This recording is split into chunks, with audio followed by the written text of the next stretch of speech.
So, extremely loud and incredibly close, and Atlas shrugged. Right, yeah. How do those relate again? They both have similar themes. Themes of trauma.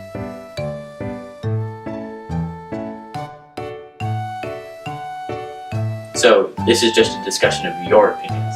Ego much? Well, you know they're your feelings too, right?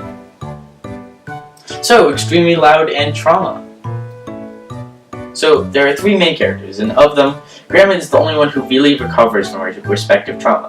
She pours herself into her relationships, first with Oscar's grandfather, then with him. Throughout the entire book, she was just called Grandma, defined by her relationship. Wasn't there something about how she watched her sister and Thomas Sr. kissing? She was reliant on others, even before the trauma. That relationship was also the reason that Thomas never recovered from his trauma. While talking about his past, he says the end of suffering does not justify the suffering. One explanation as to why he no longer talks is that ending his suffering would be to move on from his lover's death and forget about her life. He's stuck in an eternal moment of silence. What about Oscar? His reaction to his dad's death is pretty much the definition of trauma. Oscar was defined by his trauma.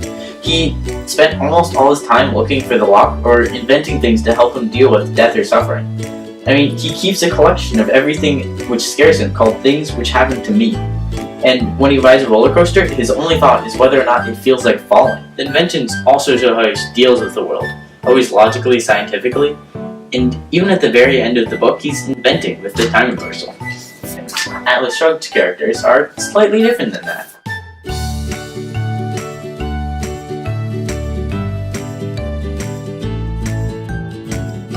So, this classic social commentary is really about trauma?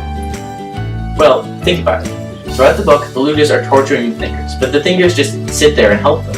Eventually, though, the trauma catches up with them, and they, one by one, just snap and go on strike. So, this book about social Darwinism spoke to you. That's an oversimplification, and you know it. I first read Atlas Shrugged in 7th grade, and I didn't understand anything in 7th grade. Oh, so now you understand Rand halfway through high school? Right. At the basis of the book, she's saying that relying on other people is self-destructive. One of her more famous quotes is, "Every form of happiness is private. Our greatest moments are personal, self-motivated, not to be touched." After all, the thinkers escape from their trauma by creating their own utopia, one free from the obligations of the looters. And 4 is saying the opposite.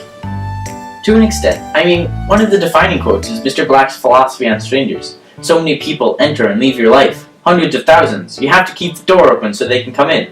Grandma recovers from her trauma by forming relationships. Grandpa tries to follow her. And Oscar tries to keep his relationship with his father alive. So, what do you think? Keep the door open or values oneself over relationships? Which one helps you get over trauma? I'm gonna be radical here and take the middle ground.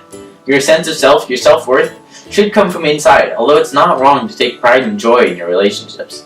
Oscar's relationship with his mother both lifts him up and hurts him.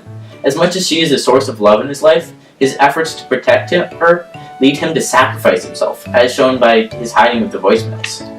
Grandma, the most dependent one in the book, does that also, doesn't she? I think the quote is, "There were things I wanted to tell him, but I knew they would hurt him, so I buried them and let them hurt me." Exactly. Look, relationships are what make you, but they should never come at the cost of your own happiness. In the words of Agnes Repplier, it's not easy to find happiness in ourselves, and it is not possible to find it elsewhere.